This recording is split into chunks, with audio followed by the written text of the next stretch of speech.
Yes, my Lord. I dealt with 8.5, and I was moving on to 8.6 in the speaking note. And my learned friend in his reply relies on the case of Kafkaris as authority for what is necessary, so this is at page 40, to render a life sentence reducible so as not to offend Article 3. And we accept that the European Court in Kafkaris appeared to accept it was sufficient, though I'd say barely so, to have a system of presidential pardon, provided there was evidence that the presidential pardon system actually operated to secure release in some cases. And can I just take the board then to Kafkaris, which is at volume 2, tab 28.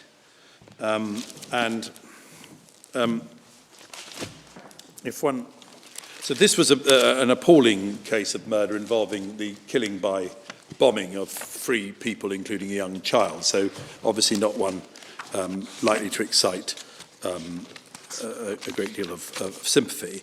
But one sees that the court they look at the Cypriot system and they find that the fact that there is a reducible life sentence is made out because there is a functioning presidential pardon system.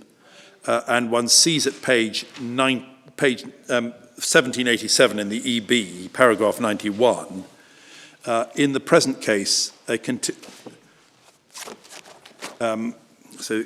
lay down the basic principle it's got to be de jure and de facto reducible.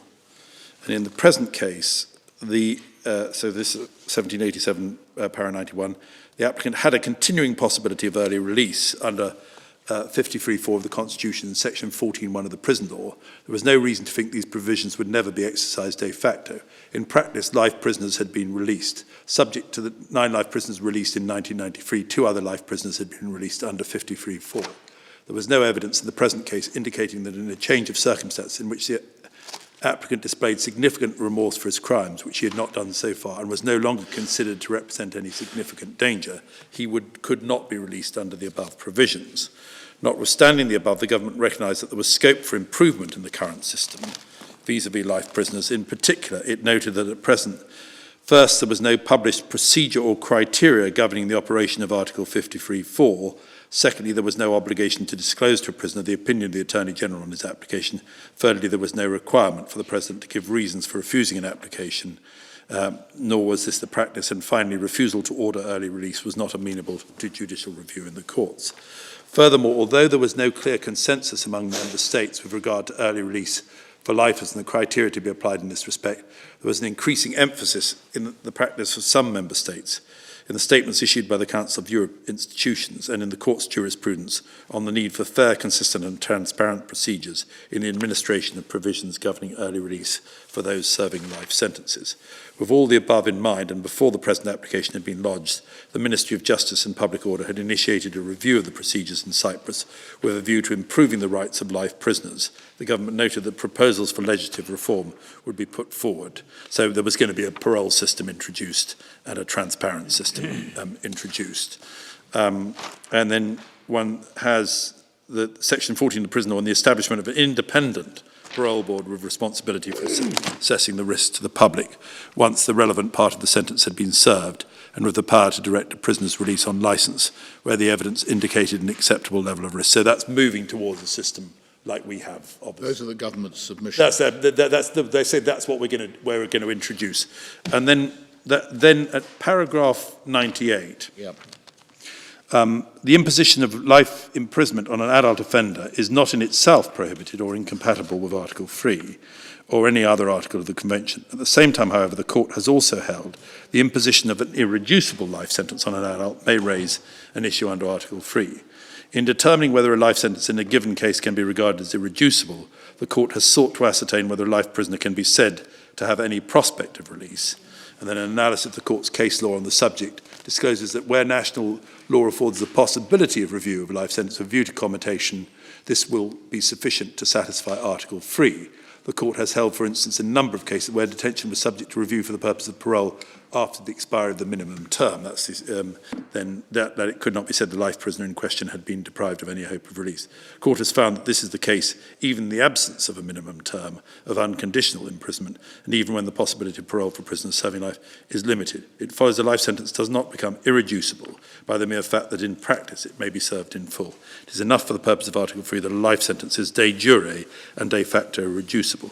Consequently, although the Convention does not confer in general, a right to release on licence or a right to have a sentence reconsidered by national authorities, judicial, administrative, it is clear from the relevant case law the existence of a system providing for consideration of the possibility of release is a factor to be taken into account when assessing the compatibility of a particular life sentence with Article 3. In this context, however, it should be observed that a state's choice of a specific criminal justice system, including sentence review and release arrangements, is in principle outside the scope of the supervision of the court. My Lord, Lord Sumption raised with me the question of should we accord the same, or should this board accord the same margin of appreciation? Now, I respectfully submit that it is clear that part of the ratio is that there's a limit to which the European Court, in dealing with member states, can go in prescribing the method, and that restriction may not apply to a constitutional court, a domestic constitutional court, which this is, dealing with Trinidad. At paragraph 103, they talk about the standards prevailing amongst member states. Paragraph 103, at the outset, the court notes that in Cyprus, the offence of premeditated murder carries a mandatory sentence of life imprisonment, which under the criminal code is tantamount to imprisonment for the rest of the convicted person's life. Furthermore, it observes that Cypriot law does not provide for a minimum term for serving a life sentence or for possibility of its remission on the basis of good conduct in industry. However, the adjustment of such a sentence is possible, in particular under 53.4, the President, and then it's the presidential powers are set out. Moreover, Section 14 of the Prison Law of 1966 provides for the conditional release of prisoners, including life prisoners. In line with the agreement of the Attorney General, the President, with the agreement of the Attorney, can order by decree the conditional release of a prisoner at any time. I don't think we have any equivalent to that in Trinidad. And then one then has that they say, though it's not an adequate system, it's within the margin of appreciation. Where do they say that? My Lords, it's at 104, notwithstanding the court does not find life sentences are irreducible with no possibility of release. On the contrary, it is clear that in Cyprus such sentences are both de jure and de facto reducible, so that in this connection the court notes that from the party's submission it transpires that life prisoners have been released, and they refer to the release of 9 prisoners and then 2. And then at 105, in his submission, the applicant has placed great emphasis on lack of a parole board system. However, the court reiterates the matters relating to early release policies, including the manner of their implementation, fall within the power member states have in the sphere of criminal justice.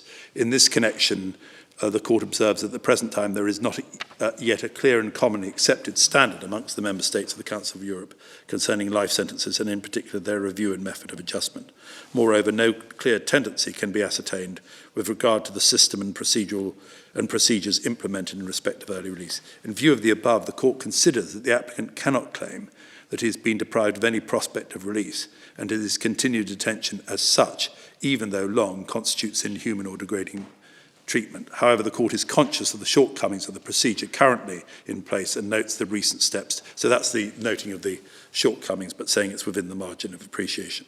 Furthermore, with regard to the applicant's second complaint, the court finds that although the change in the applicable legislation caused anxiety, it does not consider in the circumstance this attained the level of anxiety required to fall within the scope of Article 3. And I don't think, if I just take you to paragraph 108, it is true the life sentence such as the one imposed on and served by the applicant without a minimum term necessarily entails anxiety and uncertainty related to prison life, but these are inherent in the nature of the sentence imposed, and considering the prospects for release do not warrant a conclusion of inhuman and degrading treatment. So that's the starting point of the series of cases, with the concept of reducibility, de jure and de facto. What our respectful submission is that the court has developed a more exacting standard, and that's we've set out at page 40, halfway through 8.6. Decision in Kafkaris has now been overtaken by the series of subsequent decisions, starting with Winter, which lay down the quality of review that is now necessary to make a life sentence reducible. The fact that Winter constituted development and refinement of the test for the necessary review of life sentence was recognised in Trabelsi. And can I just take you to Trabelsi just for that one thing about recognising it's a new point? Because the European Court don't tend to acknowledge that they're developing, but just to develop, if I can put it that way. But in Trabelsi, they expressly say found for the first time. So Trabelsi is volume 5,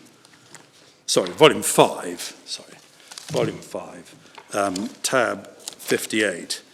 And then I'll go back to Winter, but just to show you that it was recognised as a development. And if we go to page 2900 at paragraph 115, in Winter, the court re-examined the problem of how to determine whether in a given case a life sentence could be regarded as reducible.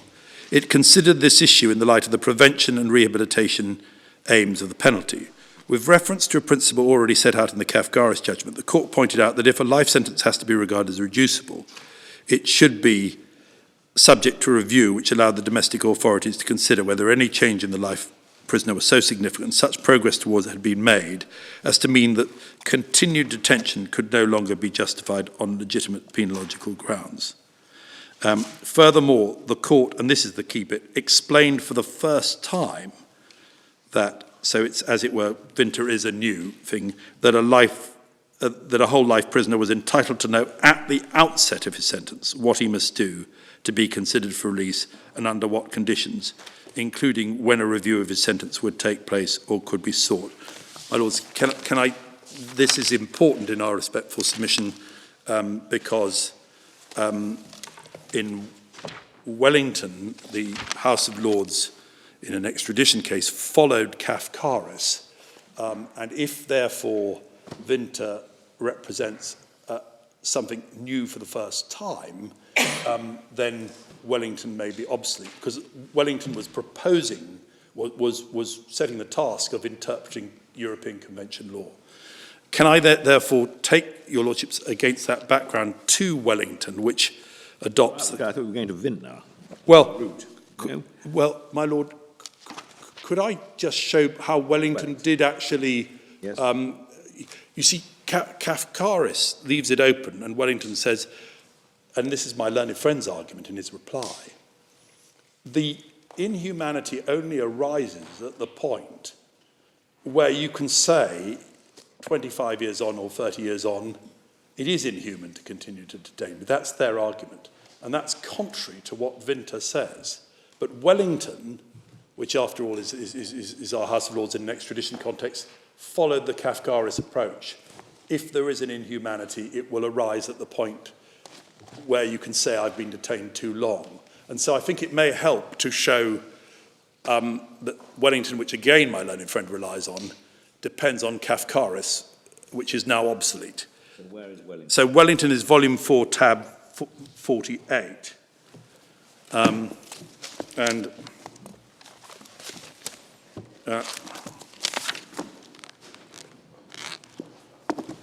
My Lords, the first point I'd make is this is the only time that our highest court has looked at the irreducible life sentence from the point of view of review, because in the McLaughlin case, the Court of Appeal refused to grant a certificate so that the Supreme Court could look at it.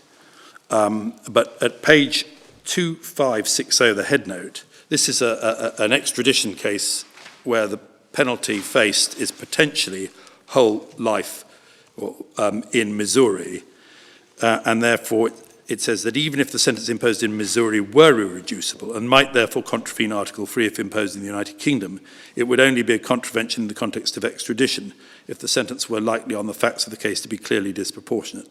That the offences which the claimant was alleged to have committed was such that an English judge might exercise the discretion to impose a whole life sentence, and the fact that in Missouri the sentence would be mandatory did not make it disproportionate, that on the facts, the mandatory whole life sentence could not be so grossly disproportionate to the crime of which the claimant was accused as to amount to a contravention of Article 3. And then this is the second point in Wellington, which is now again obsolete. Lords Hoffman, Browness, Hale and Lord Carswell, the desirability of extradition is a factor to be taken into account in deciding whether the punishment likely to be imposed in the receiving state attained the level of severity. That has now been rejected repeatedly by the European Court in cases from Harkins onwards. In other words, that you can't say it's a relative test and that if the inhumanity is going to be suffered in a foreign state, you, as it were, have a higher test of inhumanity. My lords, I can show you all the cases, but that's been repeatedly rejected, that approach. But if we go to their reliance on Kafkaris, they deal with... It's rather like Suring, the argument on Suring. Yes, exactly. And Lord Hoffman relies on Suring, yeah. And to say that it may be relative. But, my lords, we have put Kafkaris in the extra... sorry, we have... Okay, which bit in Wellington are we looking at? Okay, paragraph 7. There's a passage from Lord Justice Laws in the Divisional Court saying it's as bad as the death penalty to give life without parole. And then it says, this passage was quoted with apparent approval by Lord Bingham in de Boucheville. This is 2565, my lord. Paragraph 7, it is not the case the abolition must have been founded upon the premise life of it has such inalienable value that its forfeiture cannot be justified on the ground of retributive punishment. A perfectly respectable case for the abolition of the death can be constructed without subscribing to the view that lives of Stryker, Eichmann, Saddam Hussein, Omar had such inalienable value that their executions could not be morally justified. And then it gives another basis, which is its irreversible nature. Justice may have miscarried. There's little evidence of its deterrent effect, and the ghastly ceremony of execution is degrading to the participants and the society on whose behalf it is performed. And then they refer to Lichniak, which upholds the mandatory life sentence, but as your lordships have seen, only on the basis that there is a proper review mechanism of a very exacting nature. And then it cites Kafkaris at paragraph 8, and then at paragraph 9 says the majority judgment noted that a life sentence was not in itself prohibited by or incompatible with Article 3, but the imposition of an irreducible life sentence may raise an issue under Article 3. On the question of what counted as an irreducible sentence, the court said, and then it cites paragraph 98, enough for the purposes of Article 3, the life sentence is de jure and de facto reducible. The court went on to say that the existence of a system providing for consideration of the possibility of release is a factor to be taken into account when assessing the compatibility of a particular life sentence with Article 3. And then what Lord Hoffman says at paragraph 12, the conclusion I draw from the court's guarded statement that an irreducible sentence may raise an issue under Article 3, the existence of a system of release was a factor to be taken into account, is that an irreducible life sentence will not necessarily infringe. On the particular facts of the case, an offence may justify an irreducible sentence. Furthermore, provided the sentence is reducible, its imposition will not even raise an issue, and the bar for what counts as irreducible is set high. It must be shown the national law does not afford a real possibility de jure and de facto of review.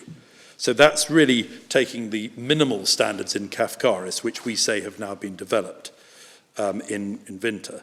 And then at paragraph 18, it cites Bieber, paragraph 17 Bieber, the Court of Appeal considered whether a whole life sentence was compatible with Article 3. Lord Phillips said the effect of the majority decision in Kafkaris was an irreducible life sentence if imposed to reflect the requirements but was not in potential conflict. In any case, the court considered the existence of the Home Secretary's power of release under Section 30 meant the whole life sentence was not in Strasbourg terms irreducible.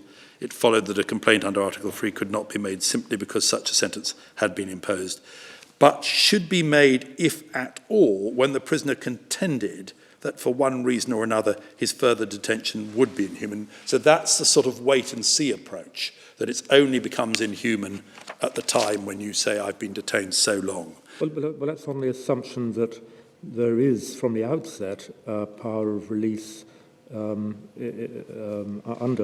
the law, under Section 30. Yes. Yes, yes, my lord, yes. But my lord, the approach that is approved in Wellington and that they, as it were, extract from Kafkaris is, it's not, you don't look at the outset of the sentence and say the prisoner so sentenced, can he predict that he will have a review governed by certain criteria? You simply say, if he's got a complaint under Article 3, that complaint will become justiciable at the time when he says, let's say, I've done 30 years, and it's now inhuman and degrading to continue to detain me. And that approach has now been rejected emphatically by the European Court. They say you've got to be able to foresee from the start that your sentence is reducible. And then Lord Hoffman says at paragraph 19, in my respectful opinion, those conclusions are correct and reflect the decision of the majority in Kafkaris, i.e. wait and see, follows the imposition of a whole life sentence under section 2694. Well, yes, but it is wait and see in the context of a power to release being in existence from the outset of the sentence. Well, yes, the power of compassionate release, but it's the twofold thing. Lord Phillips said two things. He said, I think you can read in the Article 3 requirements to the power of compassionate release in Section 36, Section 30 of the 1997 Act. And he said also, but in any event, the issue would only arise at the time when you could say, I've been detained so long. I'm not sure. Well, is that's Bieber, really, is it? Yes, my lord, that's Bieber. I mean, he said that, and then... But the truth is that it wasn't necessary to go so far in this case because he's already held, actually, at 12 and 13 and again in 18, that the power of release Yes. I thought the existed from the outset. Yes, the problematical part of Bieber, I'd have thought, is what's summarised in paragraph 17. Yes. That an irreducible life sentence wasn't in conflict of Article 3. Well, 18's, in any case, yes. the existence of the power of release saves us. Yes. No, my lord, well, an irreducible sentence would be now, even if excess. And of course, we're dealing there with cases which are so far from Norbert Williams as to bear no relation at all. I mean, these are people where a judge has sat down and said these offences are so serious that they justify detention for the whole life, whereas Norbert Williams is, as you see, a provocation case where he glasses someone after being severely provoked. I'm getting lost as Okay. to what it is that you say about Kafkaris has been relevantly removed by Vintner and Trabelsi. Okay, my lord, I'm just trying... What Kafkaris says is, provided there is an opportunity to be released by a purely presidential exercise of discretion, it's enough. Yes. So where is the... Followed in Wellington, and they say, that 19, these conclusions are correct and reflect the decision of the majority in Kafkaris. So where is it that in Vintner and Trabelsi they say the contrary? My lord, could I just... Yeah, I promise. Just 1 second. Could I just draw the court's attention to the fact that in any event, he then goes on to say that Article 3 is relative and it's an extradition case at paragraphs 20 onwards. But my lord, I will come to Vintner straight away. So Vintner is volume 5, tab 60. Don't forget, they've also decided in Wellington that the sentence, the potential sentence in Missouri, which was under consideration for the purposes of the extradition, was, in any event, reducible. Yes, yes, my lord, yes, absolutely, yes. It was, paragraph 34. Yes, yes, it was reducible, yes. So then in Vintner, but reducible by the standards of Kafkaris, my lord. That's right. I think that then in Vintner and subsequent cases, the test becomes a bit more exacting. Volume 5, tab 60. First of all, you don't wait until...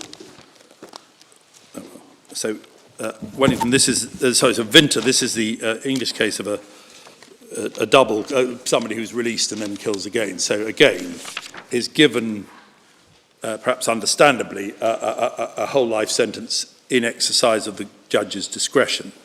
But if I can take the court to page 2966 at para 119, and that's so at internal page 642D, For the general conclusions in respect of life sentences. For the foregoing reasons, the court considers that in the context of a life sentence, Article 3 must be interpreted as requiring reducibility of the sentence in the sense of a review which allows the domestic authorities to consider whether any changes in the life prisoner are so significant and such progress towards rehabilitation has been made in the course of the sentence as to mean that continued detention can no longer be justified on legitimate penological grounds. Now, I think that test comes for the first time in Vinter at para 100. The idea that the question that has got to be asked is, can detention be justified on legitimate penological grounds? The court would emphasise, then we have the margin of appreciation, that having regard at para 120, having regard to the margin of appreciation that must be accorded to contracting states in the matters of criminal justice, it is not its task to prescribe the form, executive or judicial, which the review should take place.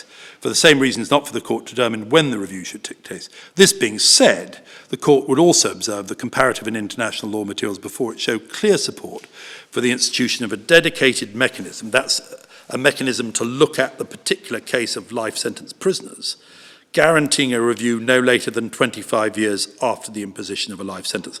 And they have cited a whole series of materials before that, and my lords, including the Rome Statute at paragraph 65, which guarantees a judicial review even in life cases for war crimes, lifers. And then it follows from this conclusion where domestic law does not provide for the possibility of such a review, and the review is to see whether detention can no longer be justified on legitimate penological grounds, will not measure up to the standards of Article 3 of the Convention. Although the requisite view is a prospective event, necessarily subsequent to the passing of the sentence, a whole life prisoner should not be obliged to wait and serve an indeterminate number of years of his sentence before he can raise the complaint. And so that's don't wait and see. This would be contrary both to legal certainty and to the general principles on victim status within the meaning of Article 34. Furthermore, in cases where the sentence on imposition is irreducible under domestic law, it would be capricious to expect the prisoner to work towards his own rehabilitation without knowing whether at an unspecified future date a mechanism might be introduced which would allow him on the basis of that rehabilitation to be considered for release. A whole life prisoner is entitled to know at the outset of his sentence what he must do to be considered for release. So if the sentence doesn't provide for that at the outset, that's an awful lot wider, isn't it? What he must do. Yes. It's not actually consistent with what they've said elsewhere, which is that there must be a system which demonstrates that whether there are continuing penological grounds for detention or not must be considered. Yes. The penological grounds, which are set out in paragraph 111, are not exhaustively defined, unsurprisingly, but include punishment, deterrence, public protection and rehabilitation. They include punishment. Yes. Yeah, oh no, absolutely, my lord. What I'm just simply submitting is that there is however imprecise the board may consider that test to be, there is a test compelling a merits review of the merits of continuing detention at some point. You must know when he's sentenced that there will be such a system. But the system must provide, my lord, that's the real point, for a merits review of whether not just we will decide in the exercise of our mercy whether we'll let you out as a present, but a decision as to whether continued detention is penologically justified. That's a completely different exercise than you can apply and in our mercy we might let you out. So, my lord, that's the difference from Kafkaris in my respectful submission. You say there's a distinction between the exercise of mercy and the consideration of whether there are subsisting penological grounds for continued detention. Yes, because what difference? Well, the difference is that in the exercise of mercy, you are not bound by any criteria. You can do what you choose because you are giving someone, ex hypothesi in the exercise of mercy, something less than what they deserved. Here, it is at least what they're saying. So it's pure mercy.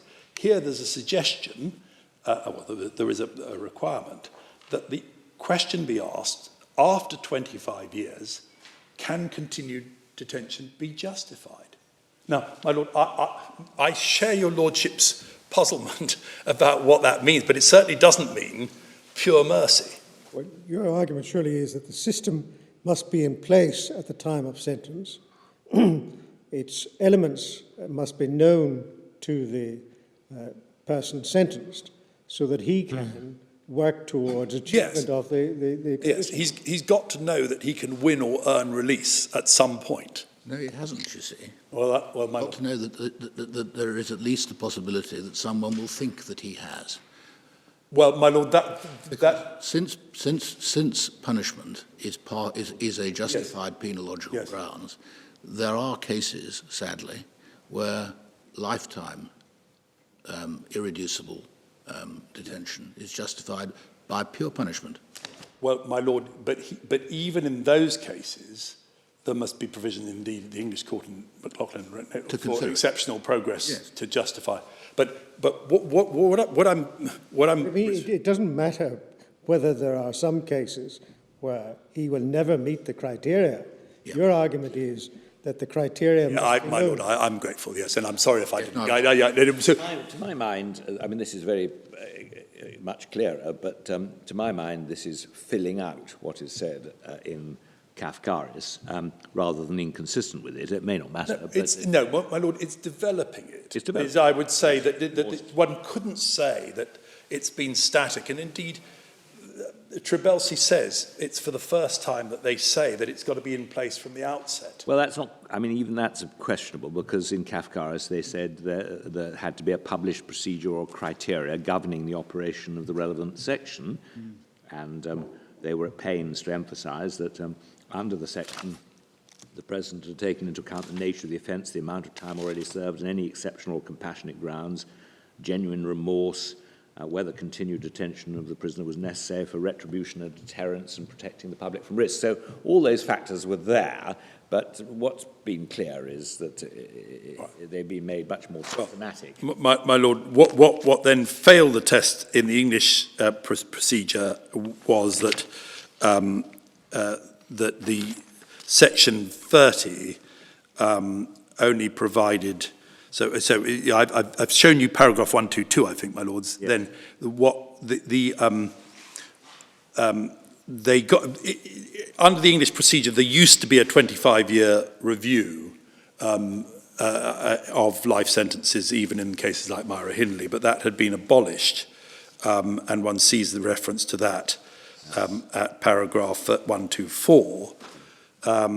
And then they make the point, well, if you're going to, furthermore, given the stated intention the legislative amendment was to remove the executive entirely from the decision-making, it would have been more consistent to provide that henceforth the 25-year review, instead of being eliminated completely, would be conducted within a wholly judicial framework. Now, we would submit that which is only a suggestion there, would become a requirement under a constitution requiring the division of... Gerald, does Vinter help us at all with who must undertake this review? Well, no, my lord. I've just shown you that they say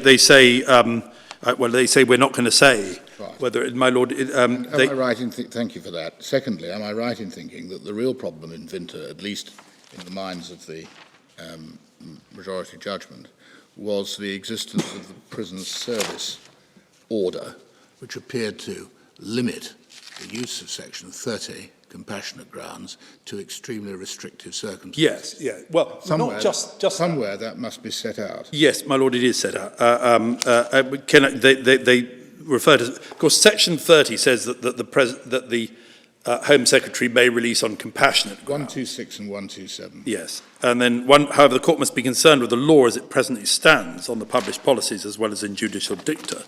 And is applied to practice the whole life sentence. The fact remains that despite the Court of Appeal's judgment in Bieber, the Secretary of State has not altered the terms of his explicitly stated and restricted policy on when he will exercise his Section 30 power. Notwithstanding the reading given to Section 30 by the Court of Appeal, the prison service order remains in force and provides that release will only be ordered in certain exhaustively listed and not merely illustrative circumstances, namely if a prisoner is terminally ill or physically. So there was your lordship's entirely right, there was the restrictive nature of the thing. It was only the prison service order suggested that it would only be exercised in the case of the terminally ill.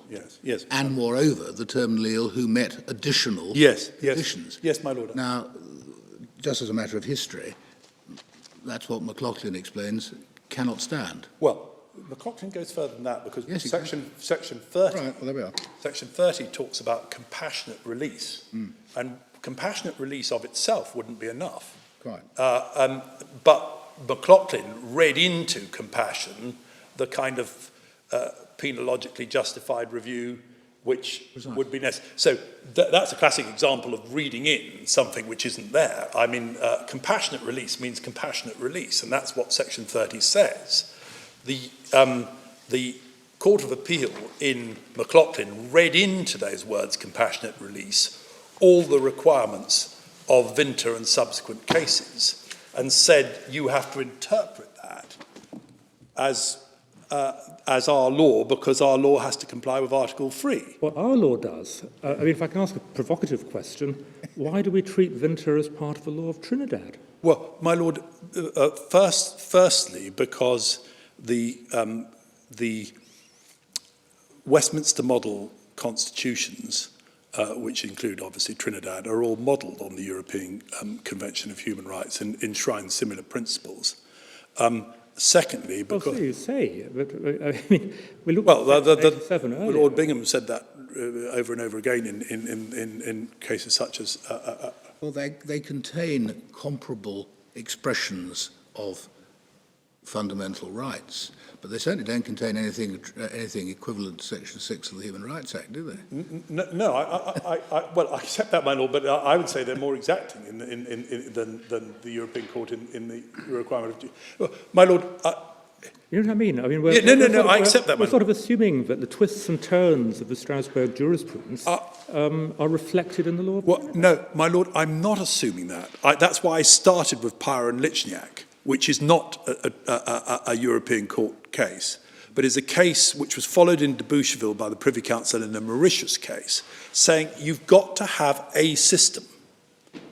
And that's then I invite the court to ask itself what kind of a system is likely to comply.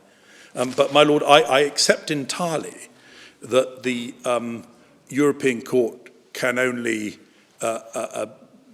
be persuasive with your lordships in dealing with this point. In more than anything else, it's not founded on the same constitutional principles as the British Constitution. Well, I know, but... It's a much stricter conception of the separation of powers, for example.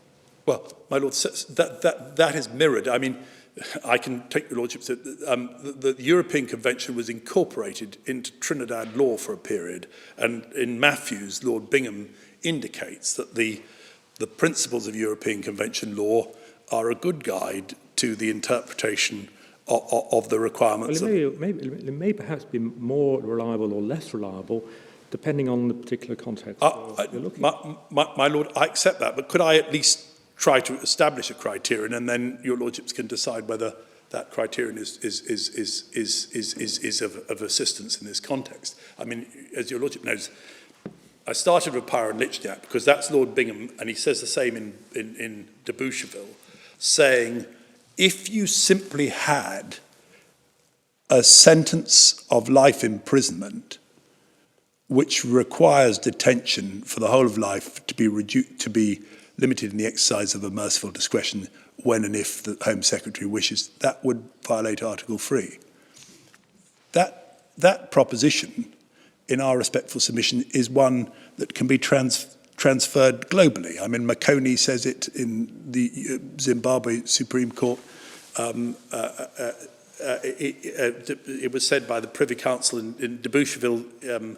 Lord Bingham endorsed it. But I do respectfully submit that the European Court's jurisprudence is of some assistance in laying down an absolute bare minimum. Remember these... I'm sorry, I don't mean to... Remembering that in these cases, the sentences were imposed, certainly in the English cases, in the exercise of discretion on the basis that your crime is so appalling that you deserve to spend the rest of your life in custody. And even there, the European Court is saying this bare minimum must be satisfied. Now, we're dealing with cases where there's been no judicial determination of that nature at all. They've been given a cruel and unusual punishment at the start, Norbert Williams. There is no guaranteed review at any stage, and we're saying the very least is that there must be an identifiable point at which he can say that my detention is no longer penologically justified. That's the submission, my Lord. So, my Lord, and we're not just assuming that the. Sorry.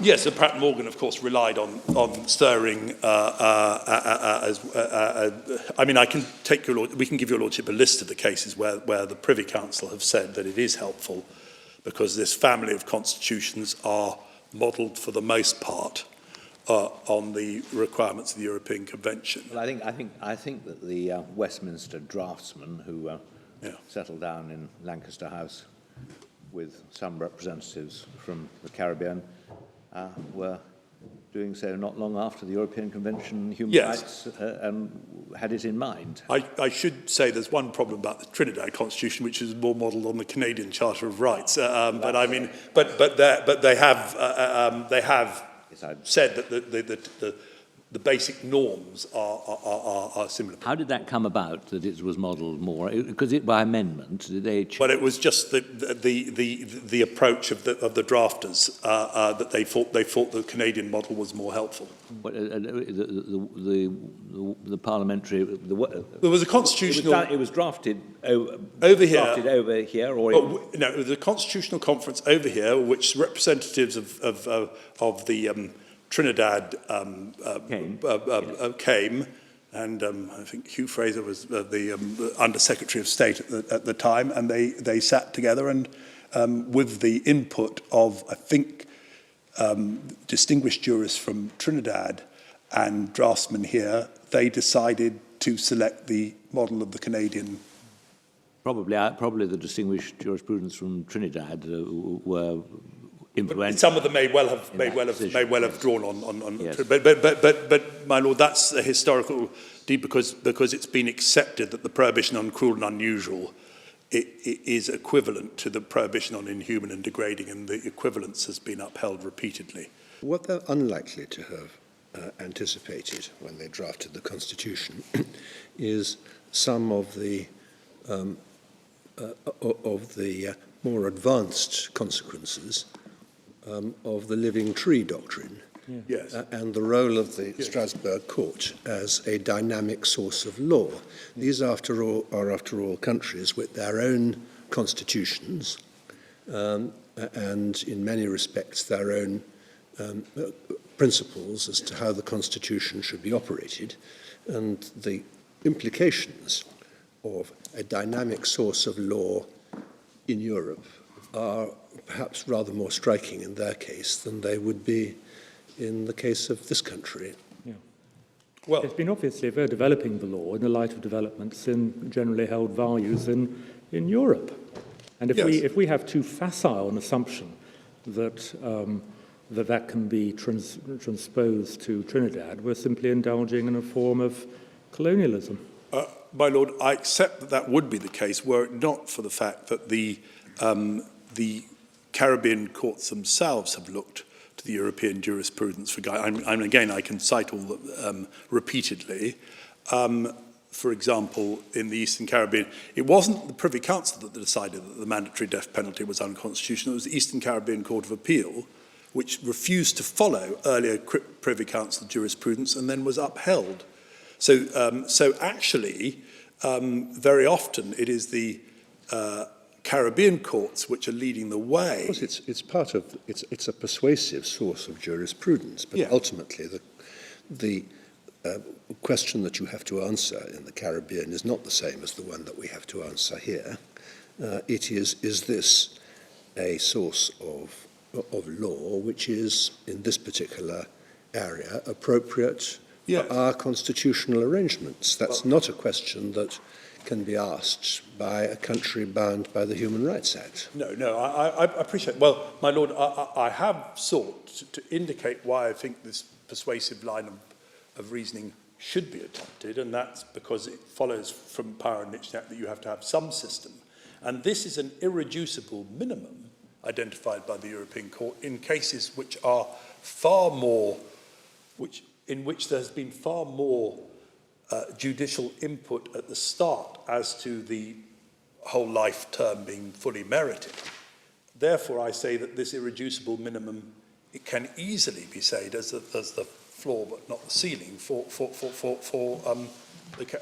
Even when deciding what the irreducible minimum standards are, one of the major sources of enlightenment employed by the Strasbourg Court is the generality of rules and practices applying in European countries. And it's very hard to see that one would be asking what are the generality of rules and practices applied in European countries could have any relevance without some indication as to what the generality of rules and practices are in, for example, the Caribbean, where they're likely to be very different from what our own courts, I can tell you, my Lord, if one looks at the Caribbean, in every jurisdiction in the Caribbean where there is a choice, i.e. where they're not bound by the mandatory nature of the death penalty, they have devised a system for the exercise of a calibrated judicial discretion to determine what is the appropriate penalty in the case of every murderer, such that someone like Norbert Williams would probably receive 20 years in every jurisdiction in the Caribbean. Except, you say, Trinidad. Well, and in Trinidad, the only reason is because at present there is no power to sit in court, hear an argument, develop a tariff, because there's no there's no system. But if you look at, for example, because of Section 87. No, because of Section 6, the existing laws protection. Because Section 87 is there in every single constitution. In every constitution, there's a long stop mercy provision. That's got nothing to do with this. This is because Section 6 says in Trinidad and in Barbados as an equivalent provision, you cannot challenge as inhuman anything that was lawful at the time that the Independence Constitution was introduced. So that it's frozen in time from 1962 what you can challenge. And one of those things is the mandatory death penalty. Therefore, they are deprived.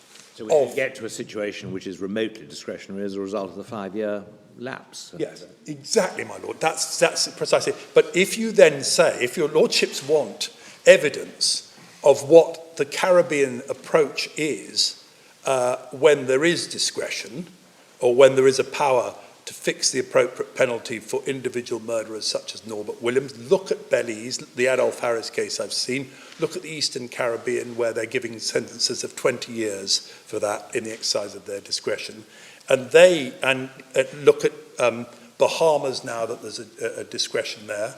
And there's plenty of evidence. I can give you thousands of cases where they recognise that it's wholly inappropriate in the vast majority of cases to simply, as it were, give life and throw away the... Or certainly in these kind of cases, to give life and say your only recourse is presidential mercy. Or at least perhaps I put it like this, my lord, there's an established approach that it is possible and indeed desirable to give less in the less serious cases than life. And I can show your lordship examples of that enlightened exercise of judicial discretion throughout the Caribbean where they have a discretion. Now, my lord, given that, to say, well, if you are compelled by law to give everybody indiscriminately mandatory life sentence, it is not much to ask to say that that life sentence, which may have been imposed on someone who would never, in the exercise of discretion, get it, should at least be reviewed for proportionality and of continued detention at some point in the detention. And the German Constitutional Court suggests that it should be done after 15 years. The European Court has set an ultimate, as it were, thing of about 25 years. We respectfully submit that to at least have a merits-based review of the merits of continued detention and to ask oneself, is it still penologically justified at that stage, is entirely consistent with local standards that one can derive from the practice of other Caribbean jurisdictions where they have the jurisdiction. And also look at the cases where they do where in the brief Ramdeen period before it was extinguished, where the Court of Appeal could itself say on grounds of, we'll set aside the death penalty on grounds of delay, and we will ourselves substitute the appropriate penalty. They gave Pittman life of a minimum of 40 years, indicating that 40 years, and they gave other people less minimum periods, and they said that life was the starting point, not the only sentence. So that's the evidence of how the Trinidad courts, unshackled by Section 6, would approach the appropriate penalty. My Lord, I'm sorry, but my Lord, Lord Reid, of course I accept that the European Court is not binding. I've sought to indicate at 8.5 the reasons why we invite you to adopt as a starting point the approach, yes. And why we say that that is a helpful approach. But as a matter of fact, and would it be open to us? It presumably would, to say that if the present system is a tolerable system at all, the advisory committee should at least be capable of operating as a sort of parole advisory board, and that would require the 4 other members at least to be independent, possibly to have some legal qualifications, but yes. They aren't specified as to their characteristics. But yes. It's only a small point in yes, the my Lord, but that might well be, yes. That might well be, if as it were, yes, my Lord, yes. Can I just ask a different question? What was the German Constitutional Court case you mentioned? Oh, I'll find it for you, my Lord. But what they say is that after 15 years, the minimum... Yes. No, I'd be interested. Sorry, the maximum period you should go about a review is 15 years, my Lord. Right. Yeah. An awful lot of it's collected in Winter itself. They do have a fairly comprehensive review of practice, but I don't know whether they have I think they do have the German Constitutional Court, and the Hungarian Constitutional Court, of course, is. The one thing that seems clear, although there's a slight... although there are differences between Karis and Winter and Trabelski, there isn't any alteration as to the question whether this body has to be judicial or not. It still can be executive. Yes, I accept. Yes, my Lord. Yeah. Well, my Lord, I think I've probably... one of your Lordships indicated that you'd be assisted by us referring to McLaughlin. But can I first of all just show you the European Court cases which follow Winter? Perhaps I might mention that the German case that my Lord and the Chair was asking about is discussed at E2953. I'm very obliged. In Winter. In Winter, yes. Thank you, my Lord.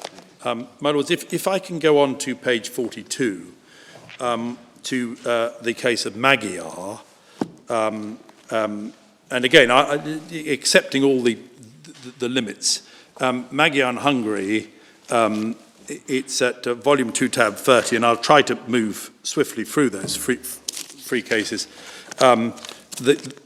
One can see an evolution towards a criteria-based approach. So at volume 2, tab 30, one sees the page 1872. Well, one sees a cite at page 1871 that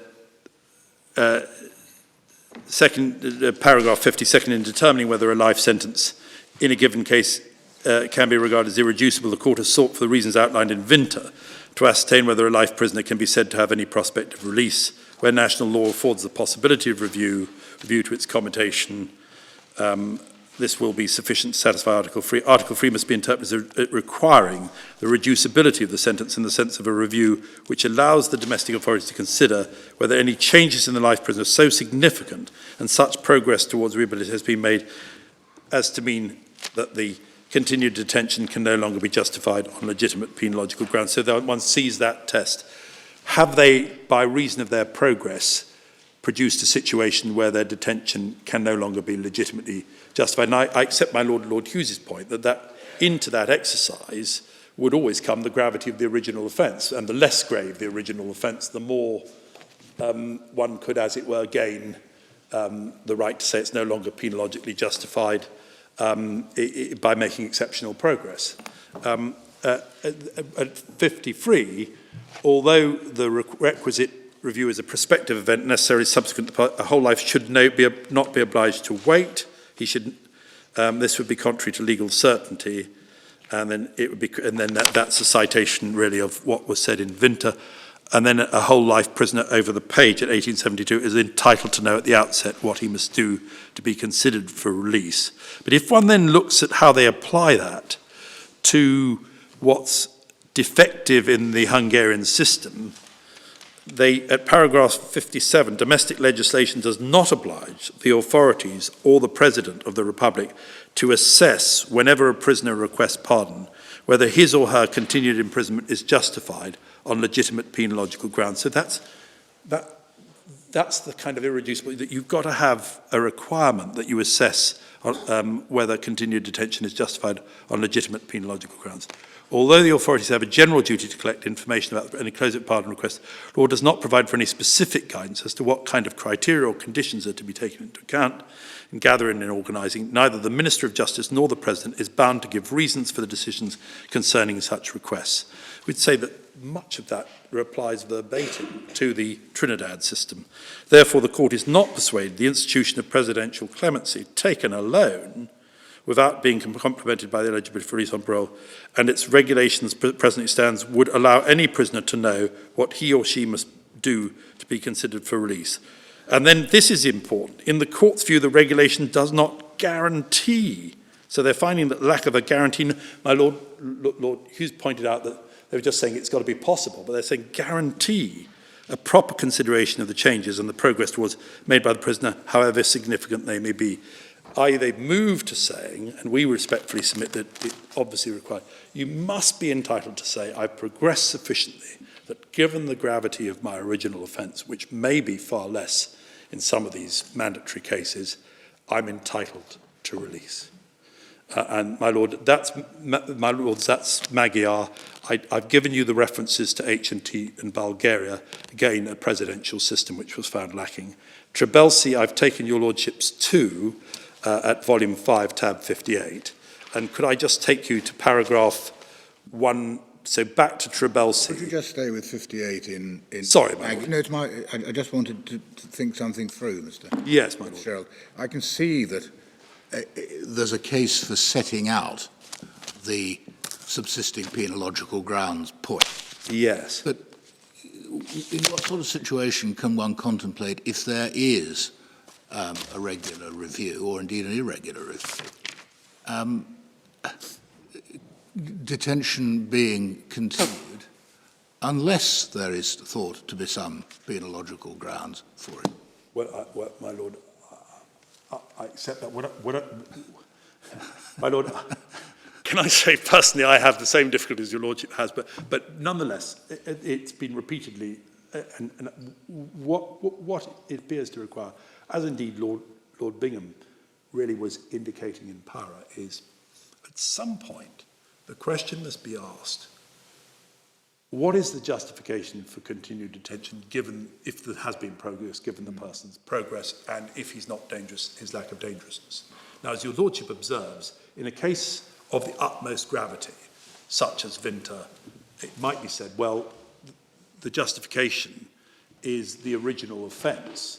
Or it might be continuing risk. What I'm trying to get at is what sort of situation one can contemplate a reviewer, whoever he may be, faced with the question, do we release this bloke or not, deciding not to do so without having en route to it decided there must be some reason for keeping him in. My Lord, at present, we are in a situation introduced by Lord Diplock's correct formulation of what the pardoning system is, which is mercy begins where law ends. i.e. mercy is a, well, my lord, that's what he said. I know. We've introduced certain procedural safeguards, but that's to say you should have a hearing. But there has never been any substantive safeguard. That's to say you must at least be applying an established accessible test. Now, even if the test which the prisoner could point to at his review was, first, the Mercy Committee and the National Security Minister must consider whether, given the gravity of the original offence, continued detention is justified as punishment. Secondly, and if it's not, you should be released. Secondly, if it is not justified, if it is justified as punishment, as it were, a priori, is the exceptional progress on lack of dangerousness such that they would enable you to be released earlier than... The basic answer to my lord seems to me perhaps to be structure. If you haven't set out the criteria, it's very easy, especially for a non-judicial body, to do whatever it likes. Well, to focus on one point to the exclusion of others, or even to do whatever comes first into its head. My learned friend, Mr. Delzin, pointed out to me one of the recommendations was this person should continue to be detained because he needs to be detained so that he can complete his exams in one of these cases. Now, that's just daft. But to say, and I can show you the passage, but that's the problem. If you have no test at all, you can't even say that's perverse because there's no test laid down. And the example that you give is quite a good example of something which probably would be regarded as perverse. Well, my lord, I'm grateful, but you're saying they should. What I'm saying is that if structured basis, considering the needs of punishment, deterrence, protection, yes, and my lord, let's look rehabilitation, progress made, and so on. Yes, my lord, I'm grateful. And my lord, just give me a moment. Sorry, Greg. Can I just make this point? Necessarily, because we're at this remove, we're looking at it from the point of view of kind of remote legal principle. Well, that would be judicially reviewable. The realities are, unless you, put it bluntly, lay down a very clear test, which this amorphous, not amorphous, but pretty diverse body has got to apply, the danger is that they'll just simply say, yes, in this case, the superintendent hasn't recommended it, so we won't do it, or a little bit longer, but they won't be asking themselves, does Norbert Williams' crime, after 20 years in prison, still justify further punishment? If it does, has he made such exceptional progress that we should leniently let him out a little bit before the 20 years? And is he dangerous? Which are the tests you should apply? Now, I suspect we're all thinking about this, largely conditioned by European and indeed English, probably sense, and I think Scottish considerations of the kind that the parole board would apply. Is it, I wonder if one ought to ask, perhaps one should, is it relevant or irrelevant that one is considering this, on your hypothesis, in a jurisdiction where, but for the delay, the man would have been executed? Well, my lord, I think my answer to that is your lordship's judgment in Pittman and that of this board in Matthew. The starting point is that the penalty mandatorily imposed on them was cruel and unusual. Yeah. And so you can't, and you see, typically, and I remember that question. But not unlawful. What? But not unlawful. No, but we're dealing with substantive merits at this stage rather than formality. I just wonder if we are. I'm just wondering if it's at all relevant that this is a jurisdiction where the orthodox punishment for murder, like it or not, is death. Well, except, my lord, I can show you hundreds of judicial dicta, Lord Bingham in Matthew, all that saying everybody knows that that the vast majority of people sentenced to death wasn't, or a very significant. Well, that's a different.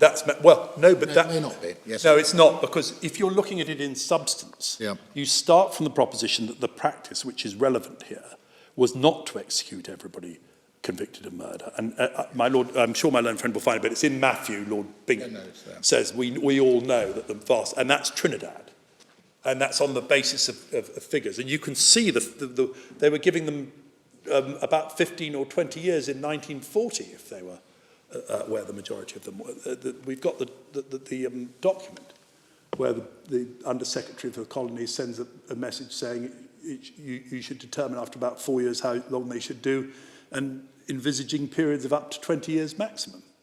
So that's the practice. Then you have the proposition that as a matter of substance, you don't start, as you do in a case like Winter, from the starting point. Well, what he got was what he deserved after careful consideration by the judge of what was merited. You start from the proposition that the sentence he had imposed on him was cruel and unusual because it failed to consider his individual merits. That's the judgment in Ray's. The vice was the failure to consider in an offence of wide ranges of culpability the individual offender and the individual offence. So, my Lord, I build on your Lordship's observations at paragraph 50 of Pittman. You don't start from the proposition that the death penalty was deserved in every case. In fact, you start from the proposition the death penalty probably wasn't deserved in every case,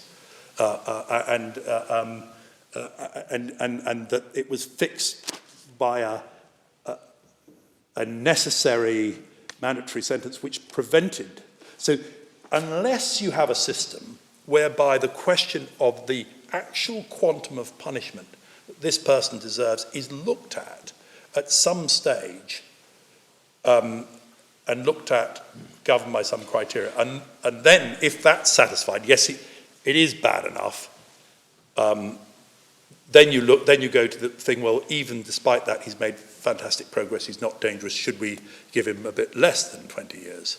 Yeah. I mean, the savings provisions are exceptions, and there's authority that they're construed narrowly.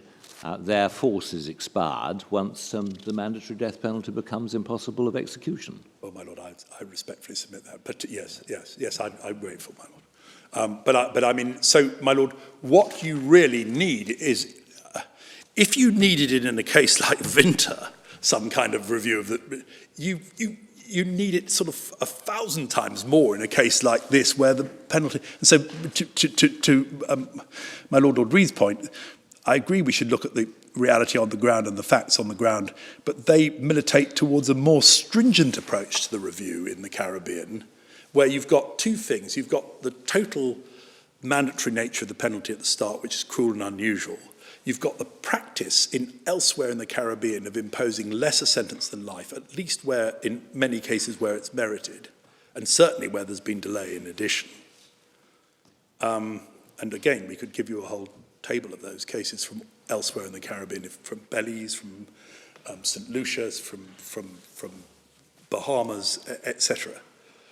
And then looking at that, what would do justice if there is going to be this review? It's got to look at what did this person actually deserve? Has it expired? And has his progress justified exceptional mercy? But the first exercise is not a classic exercise of mercy, but this is the only mechanism by which that kind of broad justice can be done. And if we are going to let them sentence, then they've got to take the corollary of that is that they must review for proportionality themselves. That's to say, the executive body. My Lords, Tribelsi, I was going to take you to paragraph 137 if my Lords will just forgive me just taking you to the Tribelsi, tab 58, that's volume 5, tab 58.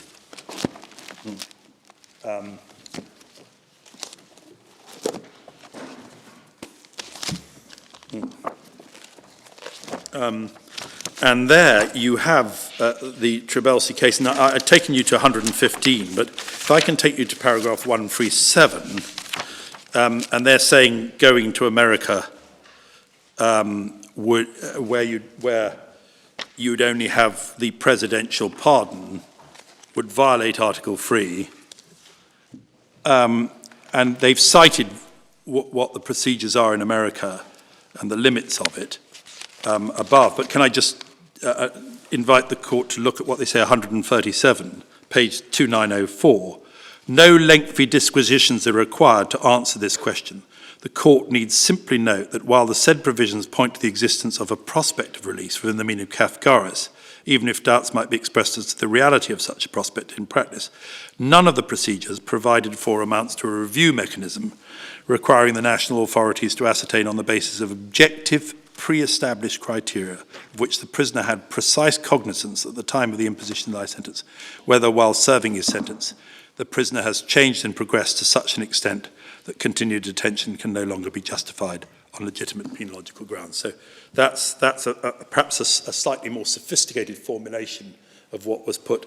Now, I have to say, my lords, though it hurts me to say it, that there are some fairly uncomplimentary remarks made about the Tribelsi judgment in a judgment of Lord Justice Aitken, which we have included in exercise of our duty to the court, at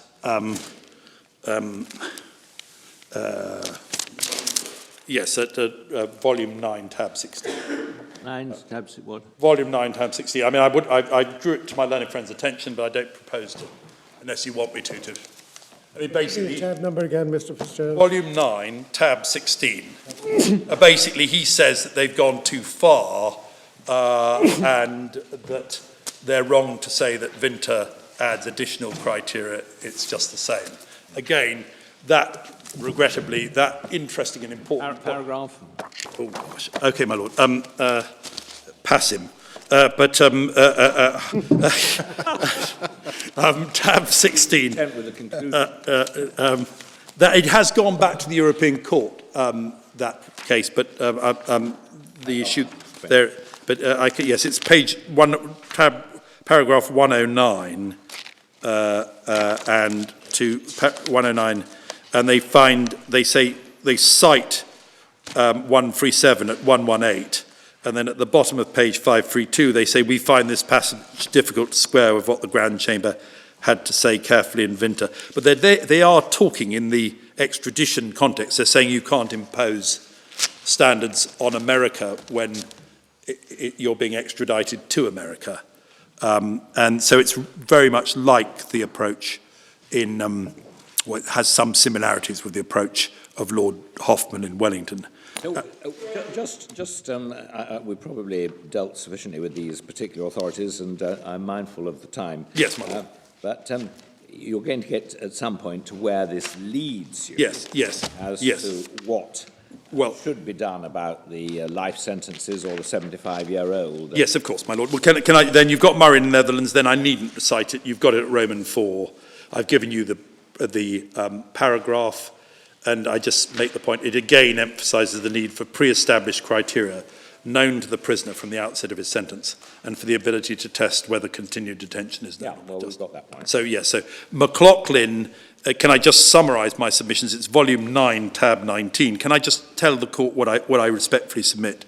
McLaughlin simply decides that English law, if section 30 is interpreted broadly, does provide the necessary review, because section 30 would have to be read in the light of the requirements of Article 3 as set down in Vinter, and therefore, when the Home Secretary considers whether to grant compassionate release under section 30, he would have to apply the Vinter criteria.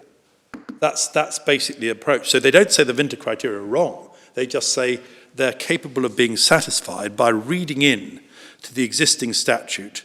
And that's at paragraphs 22, 27 to 33, especially 29. And they also stress that it's subject to judicial review at paragraph 34. And then in Hutchinson, which we also provide the court at volume 7, tab 11, the European Court has now upheld the whole life sentence in England on the basis of what McLaughlin explained. So what's the reference again? that's volume 7, tab 11, paragraphs 42 to 45, 49 and 51. Again, there's quite a lot of reference to the fact that because of the margin of appreciation, they're not going to... So standoff avoided. Yes, standoff mode. Yes, they're not going to say the English... But it's only because the Court of Appeal in McLaughlin said yes, all those criteria have got to be read in that it's escaped condemnation. Okay. So together those decisions, we say, make clear the inhumanity of a life sentence arises at the inception of the sentence, if at the inception of the sentence there's no foreseeable review at some point in time that meets certain basic preconditions. And, my Lord, that's our test. We do, can I just commend to your Lordships the case of de Boucherville, also, which is a Privy Council decision, and give you the reference. It's at tab 14, and I invite the court to look at 14 of what? tab 14 of bundle 1 of the authorities, and paragraphs 18 and 19. And again, Lord Bingham reaffirms what he said in Power and Lichniak, that if the life sentence condemned you to, as it were, whole life custody without anything more than presidential pardon, that would not be enough. And they there say we haven't got enough information about how it operates, so they strike the sentence down. Whereas but my lords,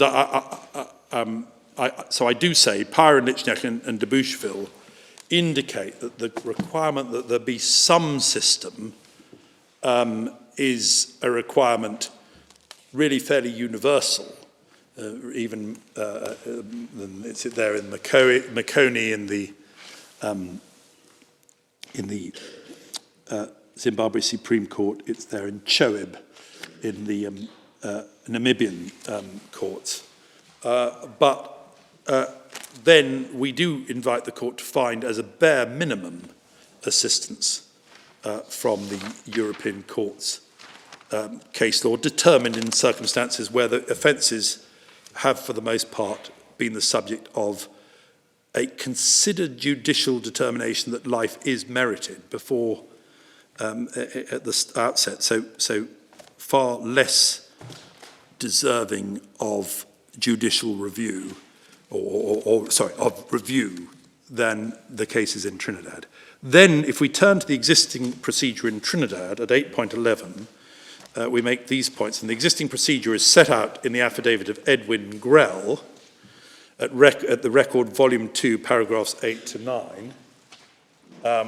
And what he says is that there are internal reviews. Can I just... and the rules 281 and 282 provide... 2 page what? Sorry, 462, my lord. Really? 462. That doesn't... My page numbering is down at 402. 402. 402. Well, actually, no, it's... well, I've got 462, but... 462. 462, yeah, there's several. If you want Mr. Grell, he is at 402. Oh, yes. Well, there was lots of Grells, but I think there's one at 462. But anyway, I'm happy to take you to 402. Yeah, okay. Then, my lords, that's 402 is just as helpful. The case of every prisoner serving a life sentence at 4027 is to be reviewed at the 4th, 8th, 12th, 16th and 20th year of the sentence in accordance with Rule 281. This is done via what is the confidential report. The case of every prisoner serving a sentence of imprisonment exceeding 4 is to be reviewed at intervals of 4 years or at shorter intervals if deemed advisable in accordance with Rule 282. Upon committal of the claimant at the prison to which he is dispatched, the claimant was informed of all his rights, responsibilities, entitlements, also informed of his reviews. And this is in relation to Williams, I think, who is one of the lifers. But the same is true of the 75 years. The aforementioned review is an examination by the prison. How much do you want us to read? Well, just really up to 9, my lord. Right.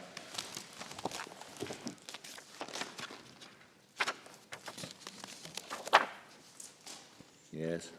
And then what we know is that the reports on a prisoner's review is sent to the Commissioner of Prisons, who makes recommendations, and I've told you about the recommendation.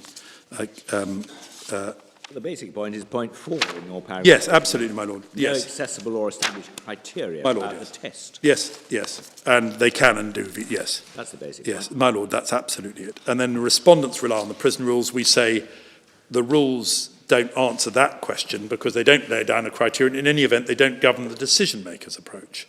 And we say at 8.13, there needs to be a guarantee that the minister, acting with the advice of the committee, will at some identifiable point be obliged to consider their case on the basis of the progress and to consider whether release is, if their detention is no longer penalogically justified. My Lord, can I make this point? Because of the mandatory nature of the death penalty, and this is perhaps very important, there would have to be, at that point, a consideration of the question, has he served enough to serve the actual substantive requirements of punishment in his individual case, because it's going to be less than life in many cases. So one doesn't start there from the premise that release is a present or is a mitigation of the deserved penalty. Part of the exercise is, as it was under the English system, before we introduced formalised a consideration of whether the person has served enough time to meet the requirements of punishment in his individual case. So that's an additional requirement, which is not there in Europe for obvious reasons, because some of them are obviously deserve, well, on one view, obviously deserve whole life. There is no such guarantee for the appellants in this case of a merits-based review by the effective decision-maker at any identifiable point, nor are there any clear and accessible criteria, nor is there an identifiable point at which a prisoner sentenced to life. I'm going to cross out seek and put require, if your lordships would oblige me. Where's that? 8.14 last sentence. Can require, yes. Yeah, can require a determination of whether they continue. This is all the more important if a life sentence is to be imposed on these appellants, since in Trinidad the life sentence will not typically carry, it won't carry with it any internal tariff period.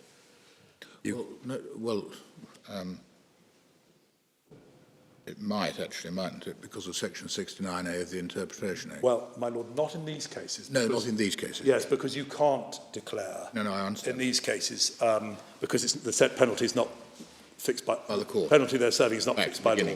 Yep. So the Interpretation Act wouldn't apply. But, my Lord, I know that the board's well aware of it. Pitman, the minimum period, which in a sense would then become the maximum period for punishment, was 40 years. And that was a brutal murder of free people. And here, that works out at 60 years fixed term sentence, which is less than the 75 years given to people for domestic killings in this case. It shows us a disconnect between the judicial determination of appropriate punishments and the kind of punishments which the executive meted out in these cases. The review, we say, then this is, if I can pass on to that, then the question is, should the review be executive? We say at least there should be that executive review.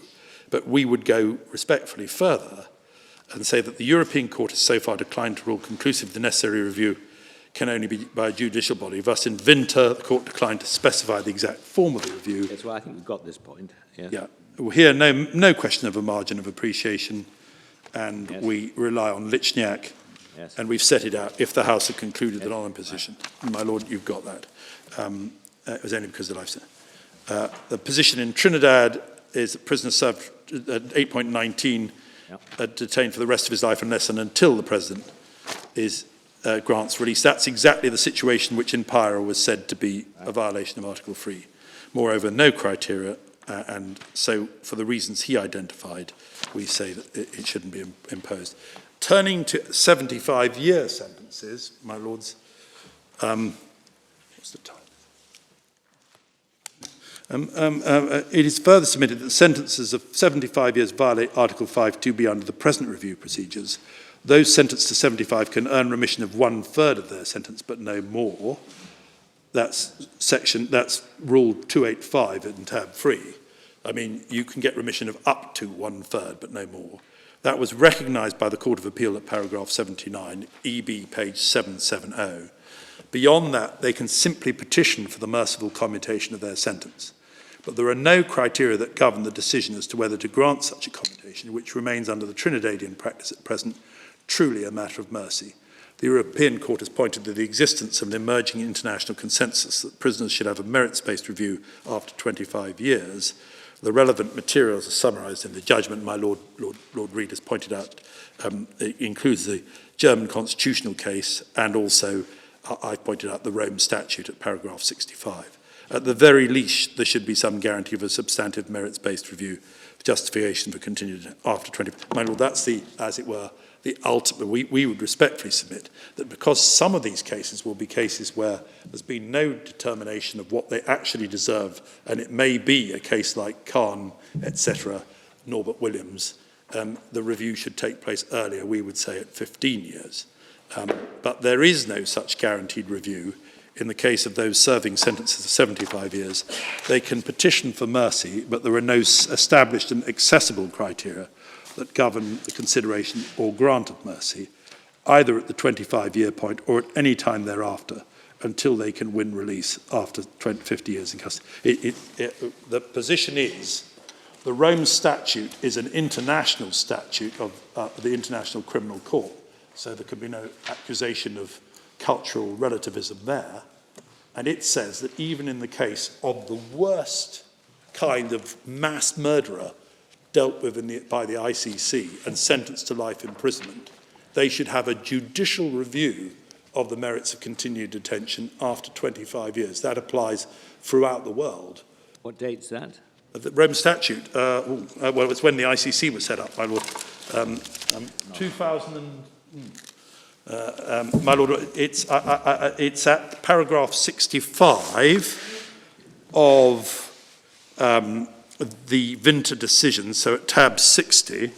So if we look at Vinter tab 60 and para 65, it's volume 5, tab 65, paragraph 65. Yes, Rome Statute 1998. Yeah. So from 1998 onwards, the world has taken the view that even in the worst cases of crimes against humanity dealt with, by the way, by the International Criminal Court, there should be a judicial review, a full merits review of the justification of continued detention at the 25-year point.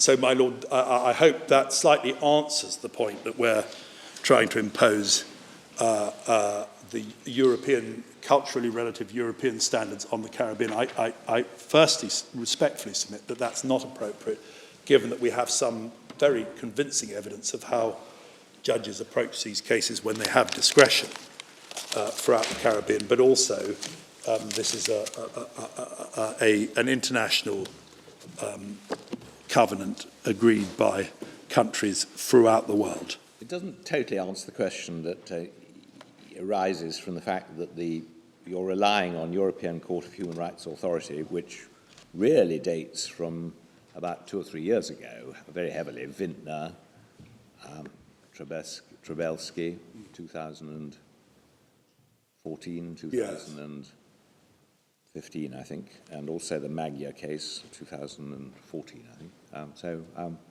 I mean, you say, you use the present tense here, constitutes the imposition of the sentences. Yes. 75 years constitutes the sentences that were imposed constituted violations.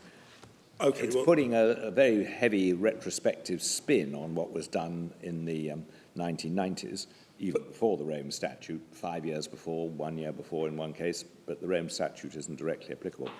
I just wondered whether, I mean, if we were with you up to a certain point, does it follow? I mean, I think it follows from the logic of your argument that we would set these sentences aside and begin again?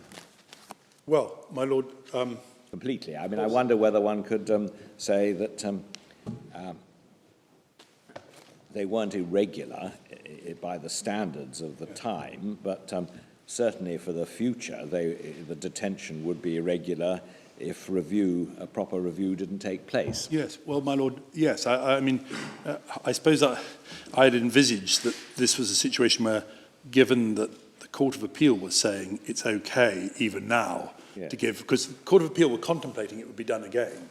Yes. But the Court of Appeal weren't saying, and when it's done again, you mustn't impose life because there's no review, or you mustn't impose 75 years because there's They weren't saying that. They were saying it's a lawful sentence. Yeah. Because my learned friend, Mr. Delzin's argument was these are sentences not known to law and they're inhuman. Yes. Because they have a lack of... Yes, they lack all the safeguards. Review. Well, that's really my point. So- That's got an element of retrospectivity about it. Yes, it has, but equally, the reason why our answer to my learned friend's prematurity point is, given that the court has said these sentences are perfectly permissible, there is a real danger that sentences of that nature will be reimposed by the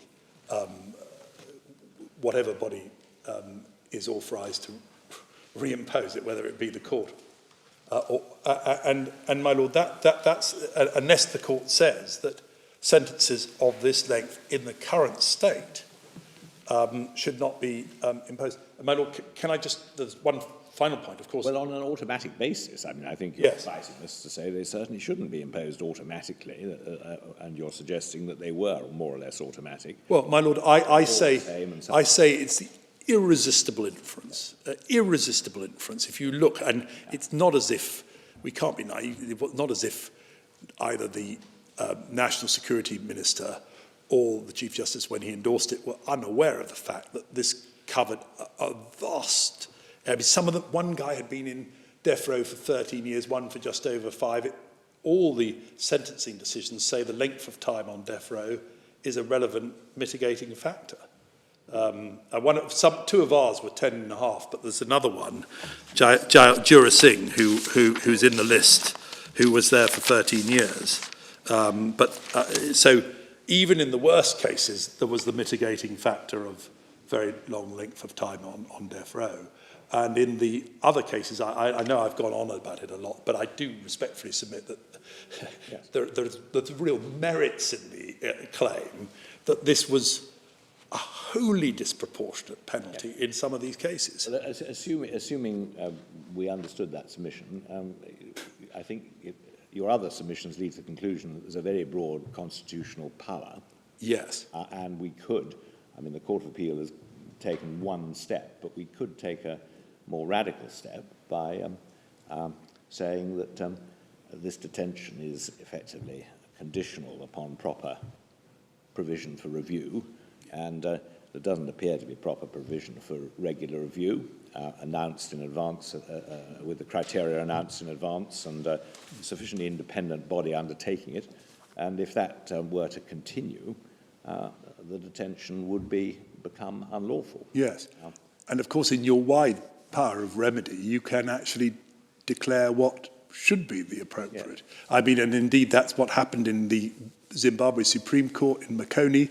They laid down that there had to be a parole system. I know it's more difficult at this tertiary level sitting here, but what one can say is until and unless a proper system is instituted which meets these certain minimal requirements, the penalties of this magnitude would be inhuman.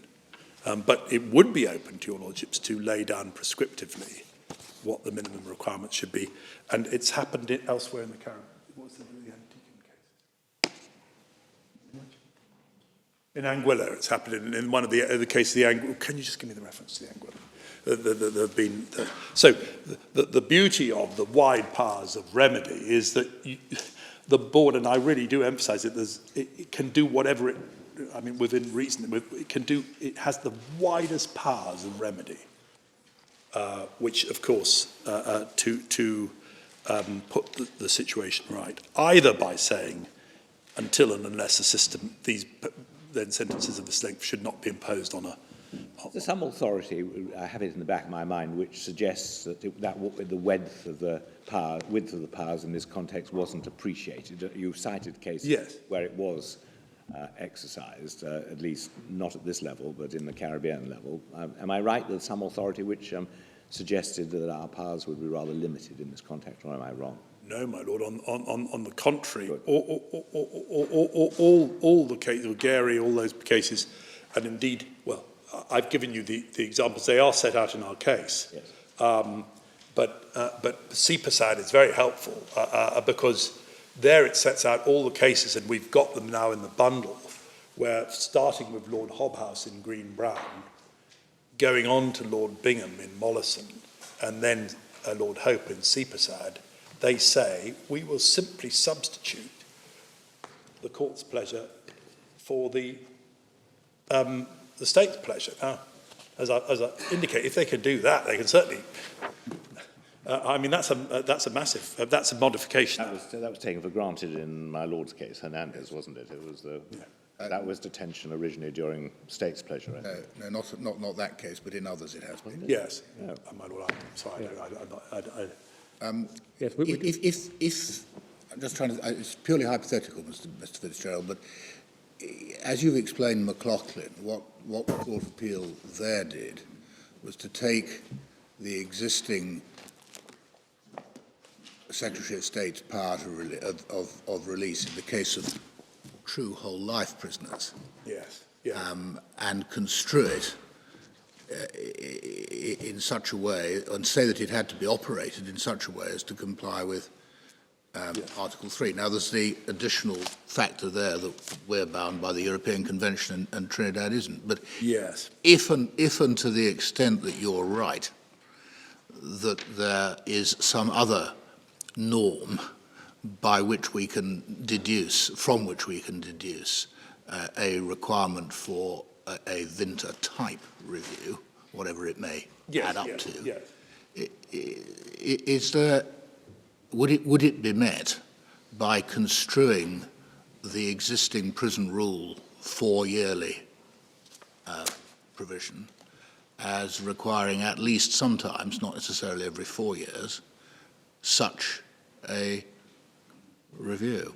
Well, no, my lord, because it would have to bind the decision maker. So it would have to be that the national security minister would have to apply. Because what the equivalent in McLaughlin is, they're saying that the Secretary of State, who exercises the power under Section 30, is bound by the test laid down in Vinter, and indeed its evolving successors. So, my lord, it would the only equivalent would be a declaration that the National Security Minister, who's the effective decision maker, and the advisory committee would be bound to operate their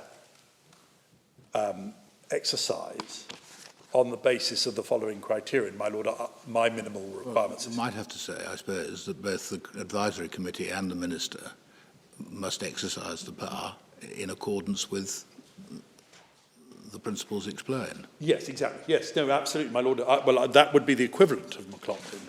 I mean, my lord, you know my argument that comes much more easily if it's a court that's doing it, because courts can apply principles. Well, they spend the whole time applying principles. But my lord, yes, if that would be, I accept that would be, if I could put it bluntly, better, and it would. And it would be analogous to what happened in McLaughlin. But what would have to be done is it would have to be spelt out what the test would be, so that the prisoner could say, that's the test that we're entitled to. Right. And my lord, I do invite the board not simply to confine itself to the Vinter test, but in cases where, well, in all cases, to require that there be some consideration of whether the period merited by punishment has been served. If one looks at the history of it, and we have got it... it hasn't been set judicially originally. What? Yes. And actually, we know that right from 1940 onwards, That is what has been done in Trinidad. And can I just give you the reference to that, my lords? That, I mean, it was done, and it isn't, the trouble is it's not being done now, but it was done. That's to say, a determination of how long the individual deserved to serve. And that was in remitted death penalties. Yes. If your lordships would just give me one minute. I think it is in the speaking note, but the periods that it resulted in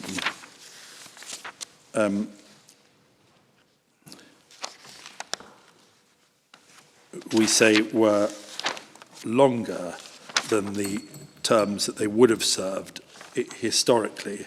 And there is, yes, it's at 1.14 at page 10, the fixed terms and the language in which they were expressed appear designed to ensure the appellant served far longer in actual custody than the usual periods where a sentence of death was commuted to life imprisonment. See EB 201, Paris 22, and see the historical position at volume 2. Is that a reference to the same figures that were given to the court in Farfen? Average periods? Yes, yes. Well, those are, yes, there's a problem with those, isn't there?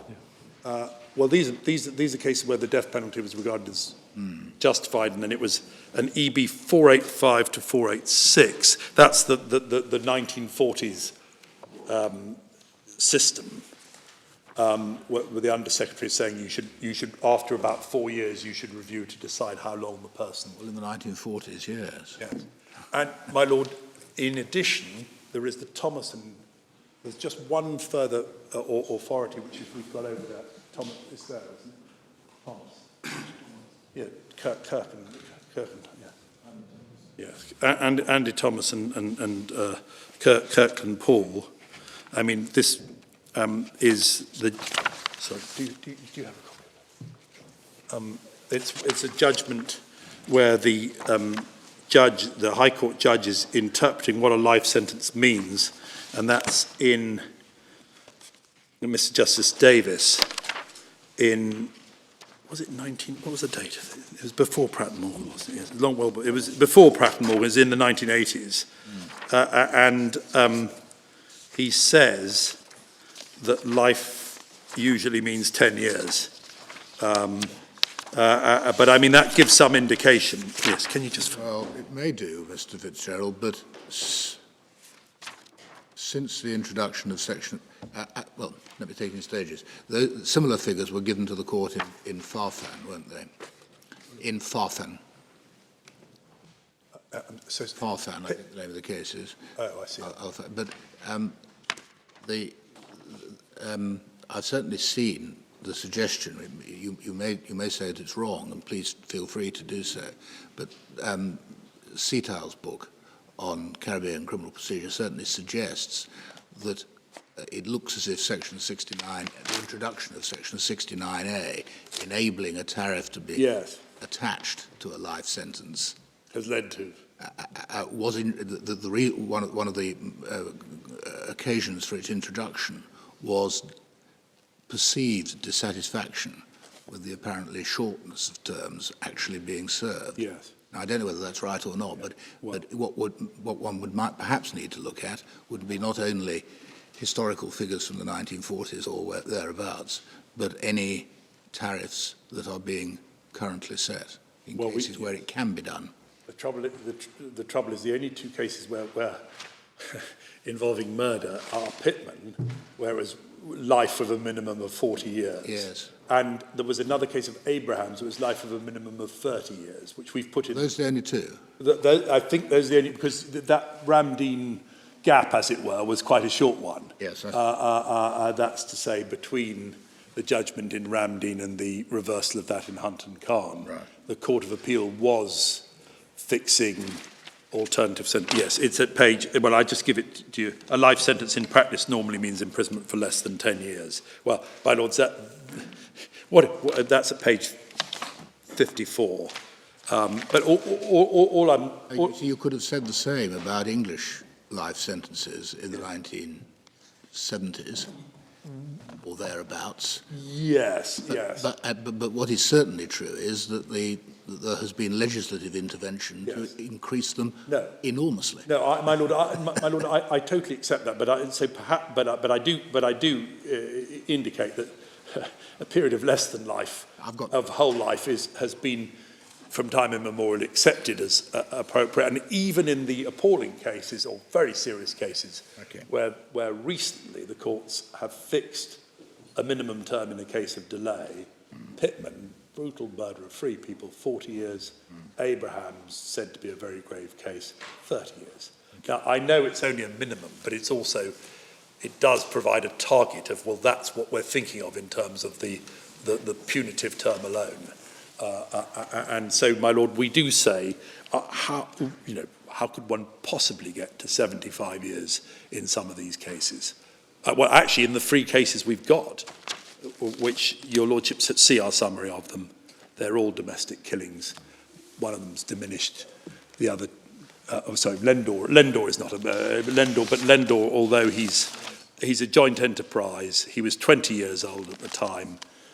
He's convicted on the basis that he must have known that a gun was there, and he's described as of exemplary behaviour. And the prison report on him says we can't think how he could possibly have got involved in this. It must have been because he was led astray by other people, because he's such a nice young man. And I'm not just trying to play on the heartstrings. I'm saying, really, if that kind of offence and the other 2 domestic cases, in one of which there was diminished evidence, which for some reason wasn't called at the second trial, although called at the first trial, but there was evidence that the man had psychiatric care. They couldn't possibly have justified, in our respectful submission, sentences anything approaching 75 years. Which one was that? Oh, my lord, they're all set out in the speaking note and in the tab. But my lord, I can. I can get it from the speaking note. I'm so sorry, my lord. At page 8. Yeah. Bim, Harry Ram, Deshan Ram Farin, Fazl Khan. Yes, Khan. Khan is the diminished. Ram and Ram. So Ram is at tab 2 of volume 8. He shot his father-in-law. Ram Fari killed his common-law wife after she left him, and that was by stabbing. And Lendore was not the trigger man, but could have convicted on the basis of could have foreseen the use of a gun. Yeah. Fazl Khan, as my lord has observed, tab 7 of volume 8, page 68. He shot his wife. There was evidence of diminished. See page 72. Well, yes. I mean, you really mustn't say that's the diminished case. There was presumably a failed case of diminished responsibility. Oh, yes. I'm sorry, my lord. No, I'm sorry, my lord. I don't mean, and that's only shorthand. Yes, we have set it out. We have set it out in the table. Yeah. He ran diminished at the first trial. He didn't run it at the second trial he did run it at the second trial, but he didn't call his psychiatrist. And the Court of Appeals said, unless you're prepared to accuse counsel of negligence, we'll have to assume that he had his reasons. Yeah. Dr. Ghani was, as it were, available. He was a psychiatrist, but he wasn't called. Well, my lord, all I'm saying is the father gave evidence that he'd been sent off for treatment in Canada. That evidence was before the court.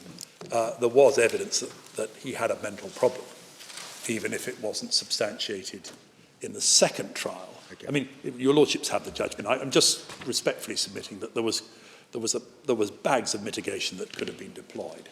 As Lord Bingham said in Ray's, even if you fail on diminished, there may be some problem. And indeed, that's why Ray's didn't receive the death penalty. My lord, those are then the submissions, and then you have our submissions as to compatibility. And as to 8.24, page 49, we invite the board to declare that in the absence of a guaranteed merits-based review of the justification of continued detention at some identifiable point, not later than 25 years, the sentence that were imposed would have violated Article 5, or did violate Article 5.2b and would if reimposed. We say it's clearly not academic, because it may be fixed again, and there's clearly a real risk of very long-term or life-term will be imposed. And we say it should not be imposed. And then, my Lord, we make the final points. Your Lordships have the point. The minimum safeguards were fixed in very, very grave cases. These are not all very, very grave cases. My Lords, those are our respectful submissions. My Lords, I've just one final point. If I could just make one final run at the original point, and I regret if I haven't made it clear. On the point about if commutation by the President is lawful, how can we argue that the constitutional remedy is the only proper one? Can I just make these three propositions? We submit, firstly, that the route to the court for constitutional relief is the only remedy for a breach of constitutional rights. So it is the only... Secondly, we submit that all commutation ever does is to afford mercy.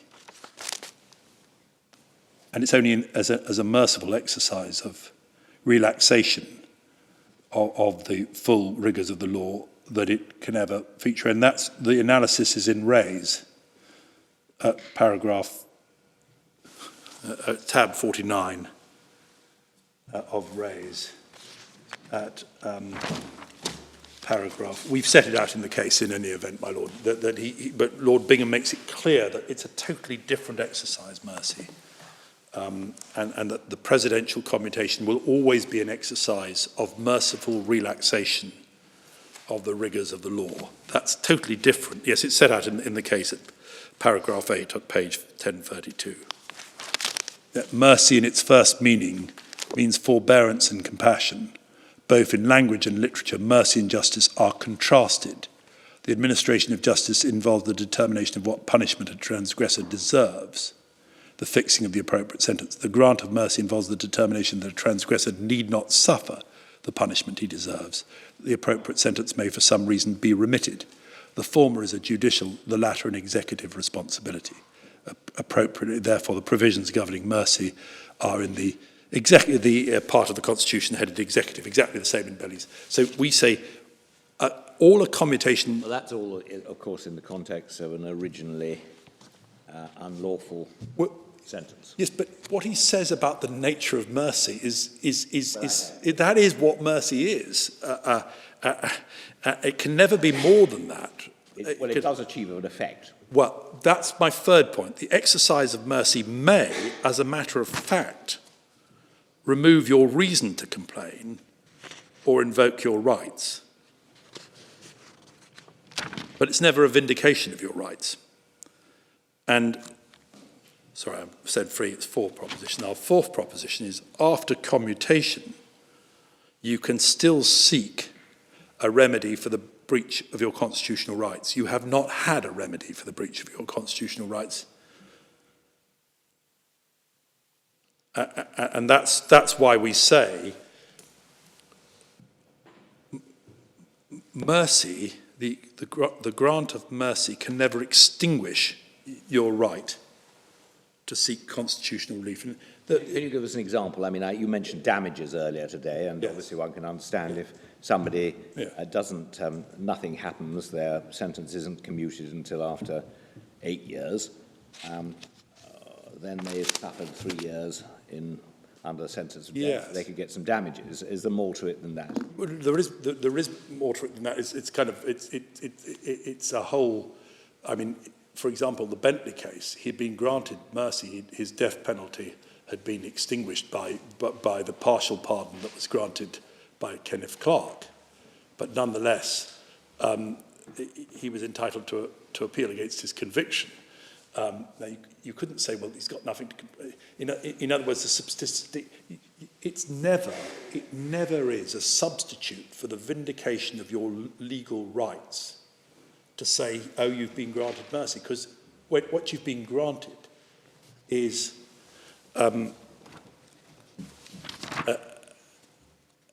an exercise in leniency rather than an exercise in vindication of your constitutional rights. And here, provided we can point to it making a difference, and we do point to it making a difference, in the one case, it's the President, it's the National Security Minister exercising his powers to relieve the effects of the law and to fix a substitute penalty in exercise of an act of leniency. In the other case, it's going to a court and vindicating your right to have the term fixed by a court. The two are totally different. One's the vindication of a right, the other's an exercise in mercy which falls within the test laid down by Lord Bingham in Ray's. It's paragraph 44. I keep saying 40. It's paragraph 44. What?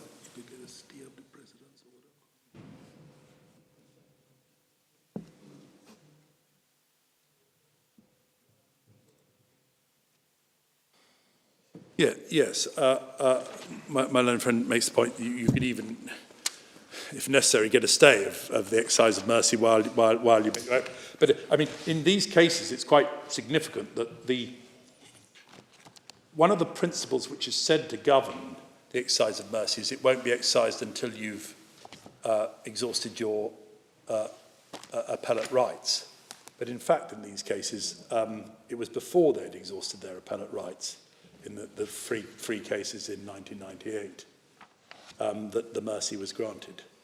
And of course, had they then gone on to win their appeals, they would still be vindicating their legal rights to have their convictions quashed.